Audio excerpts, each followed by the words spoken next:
what's up? Thanks for joining me again. I'm Chris, and today we're going to take a look at one of my kind of favorite IPAs that I can get right now here on a consistent basis.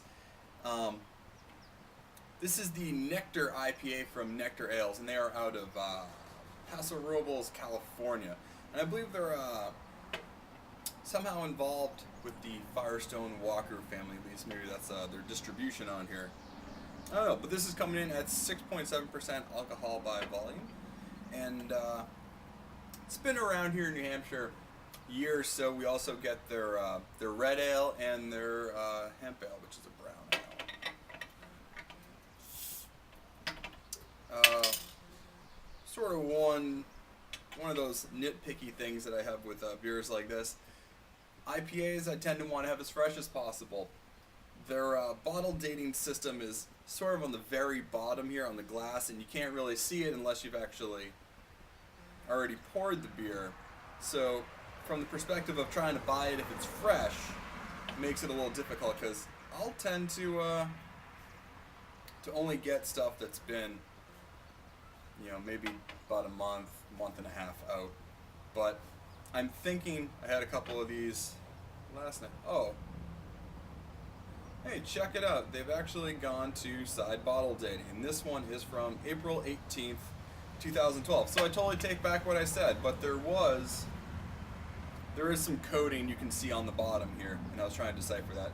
But in the past, they didn't have this, or at least I wasn't able to see it.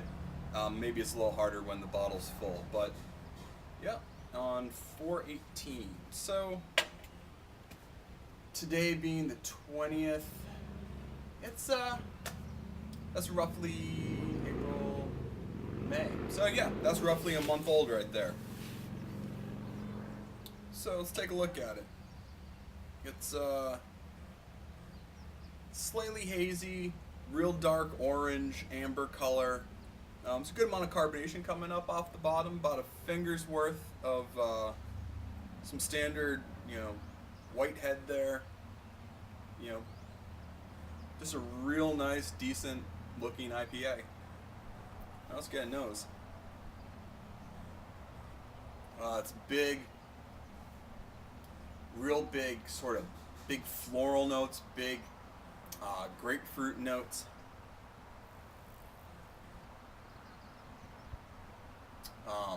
Some general, just those general kind of big citrus notes, maybe a little tangerine, a little bit of like a lemon zest. Slight bit of pine. It seems to be balanced out pretty well with the malt backbone. So it's a really, really great smelling IPA. So let's get into the taste. Cheers. This is just, I think, a great example of a really well-balanced IPA that has really great floral and fruit, sort of grapefruit, those citrus flavors, kind of forward taste. So many times you just sort of end up with, sort of a balance between the malt, and it's maybe a little bit piney, just kind of bitter. But I mean, there's some bitterness, but what you're really getting is like a really sweet mix between like those floral notes and those sort of the grapefruit, sort of lemon zest kind of flavors in there. It's really nice. It's got a real nice mouthfeel, plenty of carbonation. Really a refreshing beer for a day like today.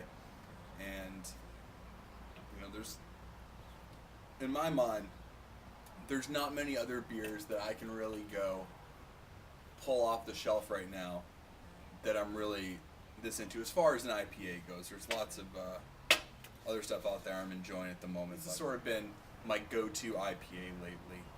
There's really everything about it is exactly what I'm looking for. It's balanced.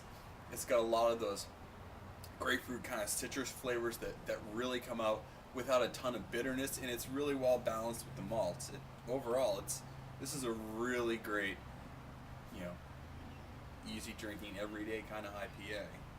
Not to be confused with the everyday IPA that Founders is putting out, which is apparently going to be a really sessionable 4.7%, but like apparently really big flavor IPA. So I'm looking forward to try it if we get Founders here in the state, but otherwise it's not too far of a drive over to Vermont to get it. So with that said, definitely be continuing to enjoy this, and hope you're enjoying something as well, and see you next time. Cheers.